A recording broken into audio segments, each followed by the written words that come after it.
माहित आहे तुझ्या नवऱ्याचं कष्ट. कष्ट माझ्या नवऱ्याचं काढतीस आता तू.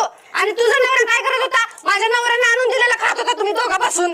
आम्ही नाही, माझ्या नवऱ्यानं आणलेलं, तुम्ही दोघं नवरा बायको आईत बसून खात होता. आम्ही नाही खाल्लं बाई, तूच खाल्लं. तू नवरा बायकोच खाल्लं, आम्ही काहीच खाल्लं नाही. तुलाच वेगळं राहायचं. माझ्या रस्सीवरचे कपडे काढ. मी नाही काढणार, मी माझी रस्सी आहे. माझी रस्सी आहे ते कपडे काढ. मला नको तुझे कपडे. माझ्या दाराच्या पुढे कशाला बांधायची? वैद्या या दोन्ही बायकांनी आपल्या दोघा भावांना वेगळं केल्यात. हे असं नसतं तोंडानं भांडण नको आहे मला. मला तर वाटतंय ह्यांची हाणामारी झाली पाहिजे दादा. नुसतं तोंडानंच बुडबुड लागले रे. हाणामारी का होईना.